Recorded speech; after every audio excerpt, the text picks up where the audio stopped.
Setelah sempat dibuka oleh Iran, Presiden Amerika Serikat Donald Trump kembali memblokade Selat Hormuz. Kami telah membahasnya dengan Fauzia Cempaka, peneliti senior Indo-Pacific Strategic Intelligence, dan berikut cuplikannya.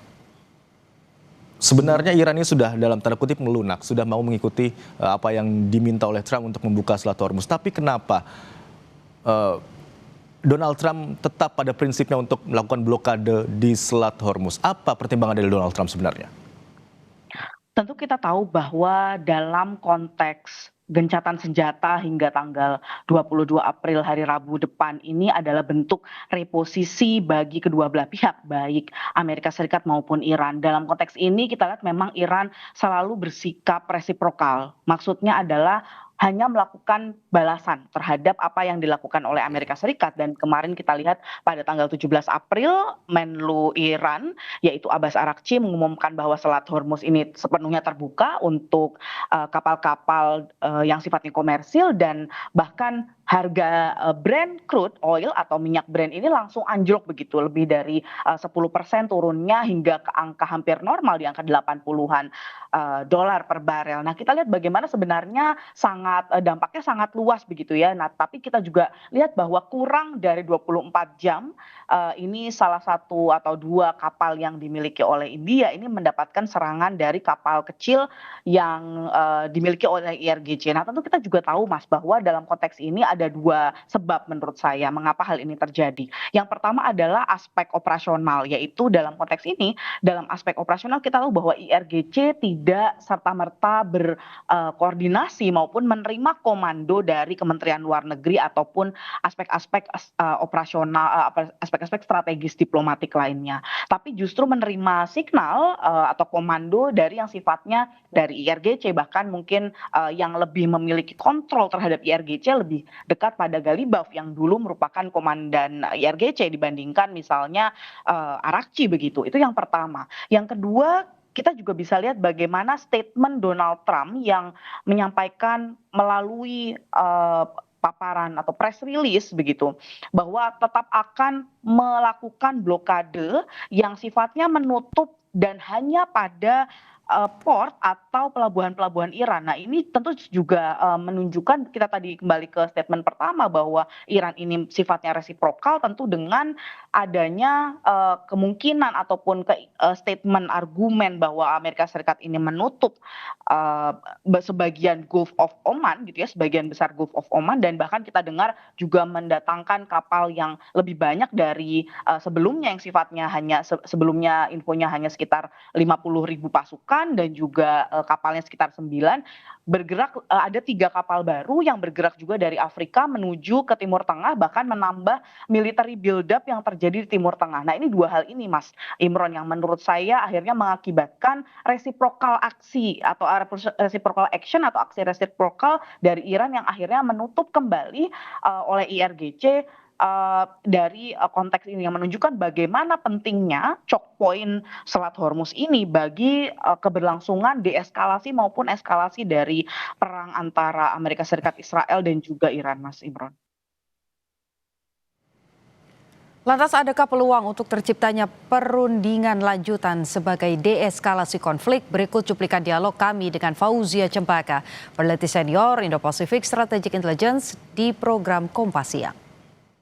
Tentu saja ini kita lihat bagaimana Pakistan sangat bekerja keras menjadi mediator, meskipun kita melihat bagaimana Pakistan juga sudah melakukan yang kita lihat sebagai shuttle diplomasi, karena kita lihat bagaimana Asim Munir misalnya sudah melakukan kunjungan ke Iran begitu, sebelumnya Araghchi sudah berkunjung secara terpisah ke Pakistan begitu. Nah, kita lihat bagaimana sebenarnya awalnya juga ada sinyal-sinyal bahwa Asim Munir ini akan ke Amerika Serikat. Namun tentu saja dengan adanya buka tutup Selat Hormuz ini tentu akan ini merupakan sesuatu yang dekonstruktif ya Mas ya, yang tidak konstruktif terhadap deeskalasi. Namun kita melihat sebenarnya justru sinyal positif datang dari Trump dengan menyatakan bahwa meskipun dengan menutup, bahkan Trump menggunakan statement di tweets-nya atau di Truth Social dengan little cute action gitu ya oleh Iran begitu dengan menutup kembali. Nah ini tapi dia menyatakan bahwa secara jangan lupa bahwa di dalam konteks diplomasi Mas atau negosiasi ada panggung depan dan panggung belakang.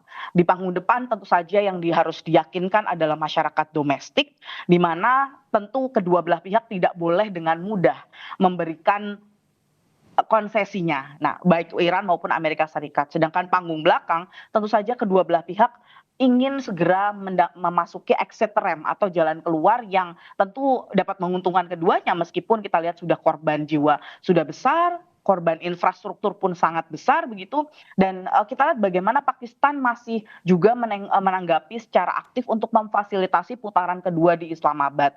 Nah, selama ini ada informasi atau laporan yang menyatakan bahwa sejauh ini setidaknya dari beberapa laporan menyebutkan ada 7 jalur komunikasi tidak langsung yang dimiliki oleh Pakistan dengan Iran, Pakistan dengan Washington sejak 12 April lalu. Nah, namun kita juga harus melihat bagaimana sinyal negatif Iran dengan adanya blokade yang dilakukan Amerika Serikat ketika Iran merasa telah atau menyampaikan akan membuka Selat Hormuz ini, maka tentu saja bentuk kepercayaan yang Iran berikan begitu tentu saja turun. Terlebih Iran harus tetap memberikan kepercayaan atau memberikan keyakinan kepada masyarakatnya bahwa dengan mereka dengan tidak dengan segala korban jiwa yang telah menjadi korban dan juga korban infrastruktur tidak akan secara mudah memberikan konsesinya, Mas.